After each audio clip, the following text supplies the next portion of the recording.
মানুষ ততদিন আপনার ওপর সন্দেহ করবে যতদিন আপনি নিজে কিছু করে প্রতিষ্ঠিত হতে পারবেন না। আর যখন প্রতিষ্ঠিত হয়ে যান তখন ওইসব মানুষই আপনার প্রশংসা করতে থাকে। তো নমস্কার, আজকে আলোচনা করব সিংহ রাশির জন্য এপ্রিল মাস কেমন যাবে। সবথেকে আগে জেনে নেব আপনার হেলথের ব্যাপারে। আপনার ইমিউনিটি ডাউন হতে পারে, বাইরের খাবার অ্যাভয়েড করতে হবে, চোখের সমস্যা হতে পারে, হেডেক হতে পারে। কিন্তু মিড এপ্রিলের পর থেকে হেলথ নিয়ে খুব একটা সমস্যা থাকবে না। এরপর জানবো পড়াশোনার ব্যাপারে। পড়াশোনা ভালো হবে এই মাসে। পড়াশোনা রিলেটেড কোনো ডিসিশান নিতে চাইলে নিতে পারেন, ভালো হবে। এরপর জানবো লাভ লাইফের ব্যাপারে।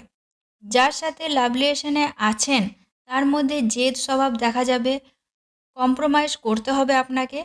তবুও লাভ লাইফ ঠিক আছে, খুব একটা প্রবলেম নেই। যারা সিঙ্গেল তাদের ক্ষেত্রে প্রেম আসতে চলেছে। এরপর জানবো ম্যারেজ লাইফের ব্যাপারে। ম্যারেজ লাইফে মিসআন্ডারস্ট্যান্ডিং তৈরি হতে পারে বা লাইফ পার্টনারের হেলথের প্রবলেম হতে পারে, এই দিকটা আপনাকে ধ্যান দিতে হবে। এরপর জানবো আপনার ভাগ্য, কেরিয়ার, বিজনেস। ভাগ্য খুব একটা ভালো নেই, বড় কিছু করতে গেলে কিছুটা প্রবলেম হতে পারে।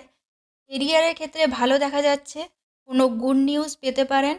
কেরিয়ারের ক্ষেত্রে প্রমোশন হতে পারে, ট্রান্সফার হতে পারে, যারা জবলেস তারা জব পেতে পারেন।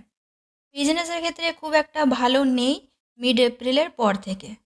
তো নমস্কার, আজকের মতো এই পর্যন্তই।